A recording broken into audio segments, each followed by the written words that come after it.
अस्सलामुअलैकुम। हम आपको अपनी यूट्यूब चैनल लिटरेरी सर्कल में खुशामदीद कहते हैं।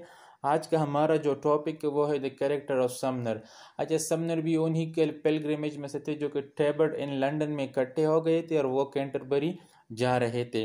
यह the prologue to the Canterbury tale में से एक कैरेक्टर है। अच्छा, समनर की बेसिक मीनिंग अगर आप देख ले तो इसका मीनिंग है बुलाने वाला, लेकिन मिडीवल एजेस में समनर उस बंदे को कहा जाता था, उस शख्स को कहा जाता था जो कि चर्च ने उसे हायर किया होता था, चर्च उसको सैलरी देता था और ये एक लोअर क्लास का बंदा होता था। और इसका काम ये था कि ये उन लोगों को बुलाता था जो कि स्पेसिफिकली एडल्ट्री जिनाकारी में या तो मुलविस थे, उनसे जिनाकारी का गुनाह हुआ था, या वो लोग जो कि चर्च की जो फीस है जिन्होंने वो फीस अदा ना की होती, तो ये उनको चर्च का जो कोर्ट है, रिलीजियस कोर्ट थे, उनमें ये बुलाता था। तो ये तो हो गई समनर की डिफिनीशन। इसके बाद इसको अंडरस्टैंड करने के लिए हम इसकी अपीयरेंस और देन इसकी पर्सनैलिटी ट्रेट्स देखेंगे। इसकी अपीयरेंस इंतहाई इम्पोर्टेंट है क्योंकि ये हमें रिफ्लेक्ट करती है, इसके जो इनर का जो ट्रू इंसान है ना, वो हमें रिफ्लेक्ट करती है कि जिस तरह इसकी अपीयरेंस गलीज है, गंदा है, ये इनसाइड भी इसी तरह गंदा और गलीज इंसान है। अच्छा, अपीयरेंस में सबसे पहले चौसर ने इसके जो फेस है ना उस पर उसको हमें बताया है कि इसके फेस पर पिंपल्स है। अब और वो भी इस तरह के पिंपल है कि वो पस फिल्ड है, उसमें पस जो है ना वो इंतहाई भरा हुआ है, जमा हुआ है, इन्फ्लेमेशन हो गई है इसकी स्किन का जो फेस है, इसकी वजह से इसका स्किन जो है ना फेस ये इंतहाई डरावना सा और गंदा गलीज सा बन चुका है और इसका कलर भी रेडिश टाइप है due to that pus filled inflammation. And then इसकी जो आई ब्रो है ना वो बड़े बड़े से है, ब्लैक आई ब्रो है इसके, और इसकी आंखें छोटी बारीक नैरो आंखें है इसकी, जिसकी वजह से एक स्ट्रेंज सा लुक पैदा करती है। एक तो इसकी आई ब्रो बड़े है और दूसरी आंखें छोटी है, तो डरावना फेस सा बन जाता है इस शख्स का। एंड देन चासर ने हमें बताया कि वो एक हेयरलेस बियर्ड। अब हेयरलेस जब बियर्ड होती है, दाढ़ी होती है, तो उसमें मतलब बाल तो होते हैं लेकिन यहाँ पर बेबाल दाढ़ी है, मतलब उसकी दाढ़ी ना होने के बराबर है। And then all due to all the specification वो एक लीचरस एंड हॉट सा दिखाई देता है, और उस चौसर ने इसको स्पैरो से कंपेयर किया है, मुशाबिहत दी है इस समनर को। एंड लास्ट में हमें चौसर बताते हैं कि इसकी जो हेड है ना उस पर उसने गारलैंड लगा है। गारलैंड मतलब फूलों का जो गुलदस्ता वगैरह होता है फॉर डेकोरेशन, वो उसने अपने हेड पर रखा है और वो बहुत बड़ा है। टेवर्न एल स्टेक, टेवर्न मतलब शराब खाना वगैरह जिसे कहते हैं, एल स्टेक मतलब जिस चीज़ में शराब या एल लगी जाती है, तो उतना एक बड़ा सा गारलैंड उसने अपने सर पर रखा है। एंड देन उसको जो बकलर है ना, बकलर हमने बताया था पहले भी कि जिससे लोग अपने आप का दिफा करते हैं, स्पेसिफिकली उन्होंने आर्म पर बांधा होता है या हैंगिंग होता है उनकी शोल्डर से, तो वो भी एक अजीब टाइप सा है, केक टाइप, जिस तरह केक होता है तो उस तरह उसका एक बकलर है, उसका डाल है। अच्छा, इसके बाद हम आ जाते हैं इसके पर्सनैलिटी ट्रेट्स पर कि उसके पर्सनैलिटीज़ में कौन कौन सी चीज़ें हैं जिसको चौसर ने हाईलाइट किया है। तो सबसे पहले and the most important thing कि वो एक इमोरल ग्रीडी बंदा है। इमोरल वो इंतहाई ही इमोरल हरकतों में मुलविस होता है। And uses his power for his gain, और उसकी जो अथॉरिटी मतलब वो जो कि चर्च ने उसे दी है कि तुम लोगों को बुलाओ रिलीजियस कोर्ट में ताकि वो अपनी गुनाहों की कन्फेशन कर सके, एडल्ट्री की या फीस ना अदा करने की।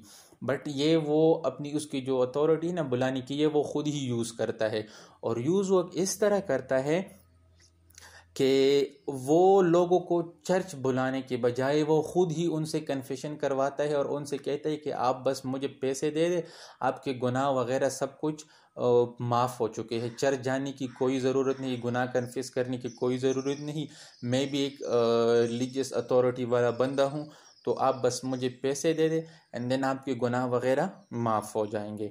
तो इसी तरह वो अपने पावर का, अपने इख्तियारात का गलत इस्तेमाल करता है एंड वो लोगों से पैसे ये चीज़ें वसूल करता है, ग्रीडीपन है उसके नेचर में।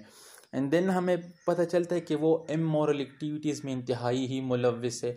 इमोरल एक्टिविटीज़ में इस तरह के वो एक लीचस बंदा है, और वो जो कि अपने इलाके की उसका जो जुरिस्डिक्शन है जहाँ पर वो रहता है, उनकी जितनी भी यंग गर्ल है ना, तो ये उनको डोमिनेट करता है। इसकी जो अथॉरिटी है या ये उनके बारे में फॉर एग्जांपल जो राज जानता है, सीक्रेट जानता है, तो ये उनसे वो डोमिनेट करता है उनके साथ। जो खुद लोगों को एडल्ट्री की वजह से चर्च में बुलाते हैं, तो ये खुद ही उसी एडल्ट्री में मुलव्विस होता है इन अपने इलाके के अपने जो जुरिस्डिक्शन है उसके यंग गर्ल के साथ, यंग वुमेन के साथ। एंड इन चौसर हमें एक इंतहाई ही अजीब सी बात बताता है कि अगर उसको आप वाइन के क्वार्ट या जग वगैरह दे देना, तो वो अपनी गर्लफ्रेंड को आपके साथ छोड़ेगा 1 साल के लिए, और वो पूछेगा भी नहीं बाद में।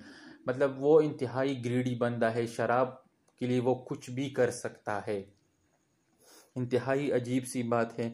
और बाद में वो कहता है कि फिर जो शख्स उसको शराब देता है और वो अपनी गर्लफ्रेंड उसके साथ देता है, तो फिर वो उसको डायरेक्टली माफ़ भी कर देता है, कुछ कहता भी नहीं, क्योंकि उसने शराब तो अव्वल में ही ली है उससे।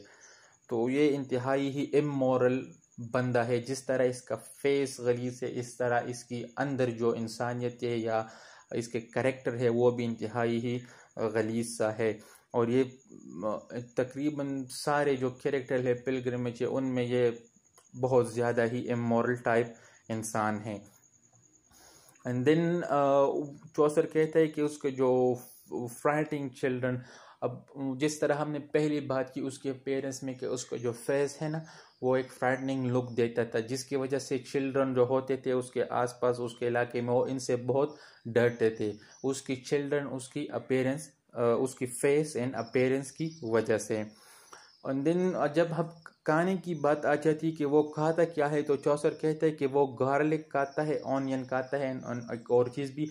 अब गार्लिक एंड ऑनियन ये एक ऐसी चीज़ें है जो इंतहाई स्मेली चीज़ें हैं, इनसे बहुत ज़्यादा स्मेल आता है जब इंसान खाते हैं ये चीज़ें। जब इंसान ये चीज़ खा जाते हैं तो मतलब उसकी जो ब्रीथिंग है या जब वो सांस लेता है, किसी से बातें करता है, तो मुंह से इंतहाई ही एक अजीब टाइप सी स्मेल आती है। तो इससे हमें ये वाज़ेह होता है कि उसकी फूड चॉइस भी इंतहाई ही मतलब लो क्वालिटी की थी। और वो उसके जब वो लोगों से बातें करता था तो लोग उससे दूर रहते थे, क्योंकि उसके मुंह से इंतहाई ही ये ऑनियन एंड गार्लिक वाली स्मेल आती थी। एंड लास्ट में वो कहता है कि जब वो ड्रिंक करता था, जब वो वाइन पीता था, पीने के बाद तो वो बस सिर्फ और सिर्फ लैटिन जो लैंग्वेज है उसमें बातें करता था। अब लैटिन लैंग्वेज का मतलब ये है कि उस ज़माने में लैटिन जो लैंग्वेज था ना वो इंतहाई ही, मतलब जिस तरह हमने कहा था कि इंग्लिश मतलब लोअर क्लास की लैंग्वेज कंसिडर की जाती थी, एंड लैटिन और फ्रेंच ये अपर क्लास की लैंग्वेज कंसिडर की जाती थी। लेकिन इसको लैटिन में सिर्फ 1 या 2 फ्रेजेस ही याद थी, और वो ये खुद से रिपीट करता था, और जब वो नशे में था तो वो सारा दिन ये रिपीट करता था। आई होप आप लोगों को वीडियो पसंद आई होगी। काइंडली लाइक एंड सब्सक्राइब और channel. Thank you so much. अल्लाह हाफिज़।